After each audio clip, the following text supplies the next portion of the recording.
За юу яцхан манайхан Лана байна. Ном уншдаг YouTube суббогт дортомор л. Тэгээд надтай хамт өдөрт ердөө 7 хуудас ном уншаад дунджаар 7 хуудас чинь сард нэг ном болж байгаа. Нэг 280 300 хуудастай ном уншлаа гэхэд сард нэг ном та дуусгана. Тэгэхээр жилд 12 ном уншаад дуусгах. Тийм хүсэлтэй хүн байвал надтай хамт ном уншаарай. Тэгээ би өдөр болгон 7 хуудас уншсан номынхаа талаар хуваалцгалнаа. За өнөөдөр миний ярих эхний ном Atomic Habits маш алдартай, маш бестселлер ном байгаа. Тэний 7 хуудас дээр юуны тухай гарч ийн гэхээр хүн ердөө амьдралдаа 1% хичээхэд л болно гэж байгаа. Хамгийн гол мессеж нь болохоор ингээд сонсохоор жоох утгагүй санагдаж магадгүй. Гэхдээ наа чиг залхуу хүмүүст бол маш гоё мотивац болж байгаа. Та ердөө өдөр болгон би 1% хичээнэ гэж бодоод амьдраад үзээрэй. Магадгүй өглөө босоод гэрээ цэвэрлэмээргүй байх юм бол за би ерөөсөө ганцхан аяг угаач. Эсвэл юу гэдэг нь те. За ганцхан ширээг арчижээ гэж эхэлж байгаа. Тэгээ цаашаага үргэлжлүүлээ хиймээр болдог ч юм уу. Зүгээр нэг юм тархиа хуурах арга байгаа байхгүй юу? За тэгээд миний хувьд ч гэсэн бас 1% амьдралаа сайжруулах арга маань өдөрт 7хон л хуудас уншина. Тэгээ ер нь нэг 10 минут, 15 минут зарцуулж байгаа.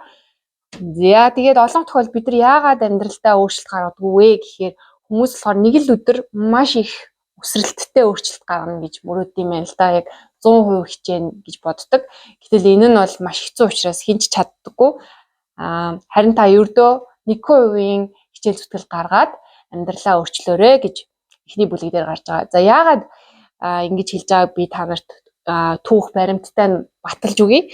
Тэгээд та нарт ярих нэг стори болохоор эхний бүлэг дээр юу гарч байгаа юм гэхээр Их Британи улсын дугуйн ундаг тамирчдын талаар гардаг байгаа. Тэгээд Их Британий дугуйн тамирчид болохоор сүүлийн 110 жил ямар ч медаль аваагүй, бүр ямар ч амжилтгүй ингээд бүр шалтаа унтсан байхад нь нэг гар гарч ирсэн байгаа, нэг коуч. Тэгээд тэр коуч яасан бэ гэхээр бусад коучүүдээс ялгаатай нь деталь зүйлүүдээр ажилласан байгаа. Нэг хувийн өөрчлөлтүүд хийсэн. Тэгээ яг тэр деталь зүйлүүд нь жишээ нь бүр маш энгийн зүйл. Өдөр болгон гараа угаах тамирчид ханиад хүрхийн багасгасан гэж байгаа. За тэгээд дугуй унахтаа өмсдөг хувцсных нь одоо нэмгэн нойтон тэр тухтай байдлын тэ чанарыг сайжруулсан. Тэгээд орой унтахт нь дэрэн гоё зөөлхөн гүн нойрноо авахт нь туслах, дэрийн сольдог ч юм уу. Иймэрхүү юмнууд хийгээл гэсэн чинь ингээд эхэндээ хүмүүс гайхаад ингээд юу хийгээд байгаа юм чухал биш юм хийж байгаа юм шиг санагдсан. Харин сонирхолтой зүйл нь 5 жилийн дараа тэр тамирчид анхны алтан медалаа Бээжингийн Олимпиас 2008 онд авсан. За тэгээ үргэлжлүүлээ 2012 онд болохоор Лондонгийн Олимп дээр баахан алтан медаль цуглуулсан. 9 ширхэг Олимпийн рекорд тогтоосон гэж байгаа дугуйн спортын. Тэгээ 7 дэлхийн рекорд тогтоосон. За ингээд явсаар агаад 2007 оноос 2017 оны хооронд 10 жилийн дотор нийтдээ 178 ширхэг дэлхийн аварга гаргаж ирсэн гэж байгаа. Ийм түүх байна. За тэгээд хоёр дахь чухал зүйл нь юу гарч ийн гэхээр яагаад 1% өөрчлөлтийг хүмүүс хийдэггүй вэ гэхээр шалтгаан нь ерөөсөө өөрчлөлт нь маргааш нүдэнд харагддаггүй. Тэгээд үүний жишээ нь та өнөөдрөөс дасгал хийя гэж бодъё. Өдөрт 15 удаа сунаалаа. Та бараг эхний 1 сар 2 сар ямар ч өөрчлөлт гарахгүй. Тэгээ нөгөө six pack 6 булчин гарахгүй, ямар нэгэн турсан өөрчлөлт гарахгүй тийм учраас олон хүмүүс заахууд юм байна, боли гэж болдог байгаа. Эсвэл ном унших. За би өнөөдөр 7 хуудас уншиж эхэллээ гэд би ухаантай болохгүй. Ямар ч өөрчлөлт гарахгүй. Ус уух ч гэдэм үү би өнөөдрөөс ус ууж эхэллээ гэхэд эрүүл мэндийн чанар бол эрс сайжрахгүй.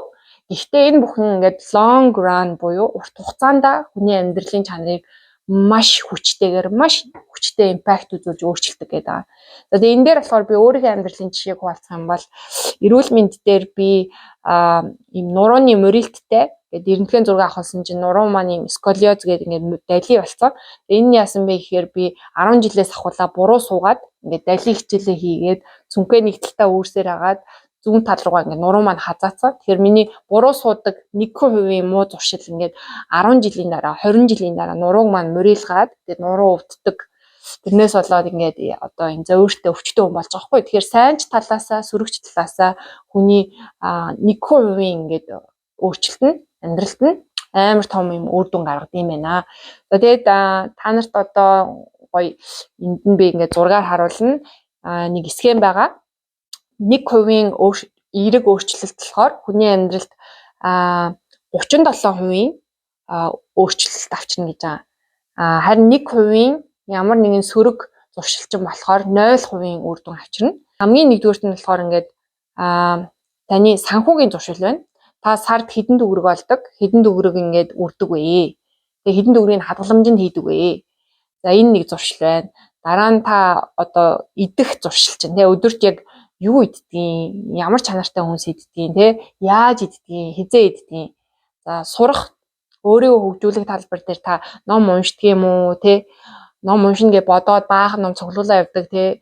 Тэгэхээр уншихгүй байна уу? За тэр бүхэл одоо гэр орноо цэвэрлэх зуршил гэж аахгүй. Cleaning habit дээр та ингээд нэг удаа амар их гэрээ ингээд цагаан сараар цэвэрлэх биш. Та ерөөсөө таны амьдралын хэм маягч эмгцэгцтэй байна уу? Тэ новш бахтай.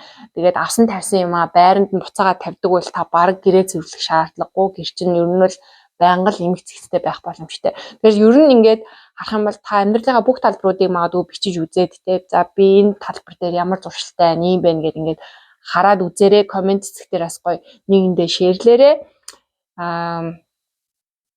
За тэгээ бас нэг ингээд нэг хүснэгт гаргаад ямар эерэг сүрэг зуршил гаргасан бэ гэхээр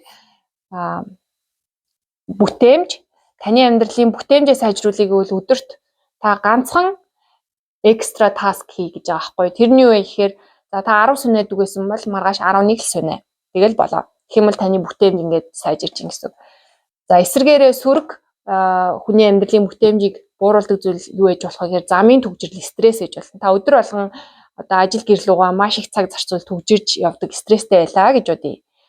Эсвэл та маш их зүйл зээлээр авцсан өр зээлийн асуудалтай байлаа гэж бодъё. Эсвэл та буруу хоолдог, таргалттай, цусны даралтчийг эсдэг байлаа гэж бодъё. Тэгэх юм бол энэ бүх зүйл чинь нэг өдөр танд serious яг юм өвчин болоод магадгүй та ингээд хамаг олсон мөнгө төгрөг цаг хугацаагаа эргээд тэр өвчин хийдэхэд зарцуулах тийм гайтай юм болж болно тий. Тэгвэл энэ асуудлуудаа яаж шийдэж болох вэ? Одоо гэр ажлаа ойрхон байлгаж нүүлгдэг ч юм уу, гэрээ нүүлэх үү, ажлаа солих уу, эсвэл үр зээл авахаа болох уу, хэрэглээгээ багасгах уу, тий. Хоолоо зүг болгоод турах уу ч гэдэг юм уу, ингээд бодох хэрэгтэй. За хоёрт нь болохоор таны мэдлэг боловсрал сурч хөгжихдээр жишээ нь ингээд нэг өдөр та ном уншаад гин тухаантай бол болохгүй. Гэхдээ таны одоо ингээ хуучин юм боддог, юмыг олж хардаг арга зам чинь ингээд цоо шин үнцгээр солигдох тий. Ийм бас үе таалгыг нээж өгдөг. За тэгвэл эсвэргээрээ сөрөг зуршил нь юу байж болох вэ гэхээр хүн ийм negative thought буюу одоо ийм сөрөг бодолтой байж болно. Өөрийнхөө талаар, бусдын талаар тий. Жишээ нь би өөрийгөө бусдаас доогуур тэнэг за залах уу гэж боддог байлаа л да. Тийм бол би ийм thought loop буюу ийм бодлын ийм одоо ийм занганд ороод тэгээд тэр тойргоос гарч чадахгүй би үнэхээр яг тэнэг залхуул амьдрна гэсэн. Бусад хүмүүсийг би магадгүй маш хувиа хичээсэн хүмүүс амар худтэй хүмүүс бол амар муухай гэж би боддог байлаа л да. Хэм бол миний эргэн тойронд муухай шудраг бус хүмүүс дүүрэн л байх болно гэсэн. За ингээд хамгийн сүүлийн талбар нь болохоор харилцаа, relationship, нөхөрлийн талбар байна. Та өөртөө яаж харилцдаг вэ? Өөртөө kind байдгүй, өөртөө шудраг байдгүй тий. Та хэрвээ өөртөө худлаа ярьдаг, за маргааш гिचээд амлсандаа биелүүлдэггүй бол таны өөртөө итгэх итгэл тэр хэмжээгээр л унана. За бусадтай харилцахдаа би нэг өдөр нөхөрлөгөө одоо муухай хараад нэг өдөр муухай үг хэлээл хэрэлдэх юм бол тэр нь зуршил болоод угаасаа л ууртай орилж ярьдаг хүмүүс болно.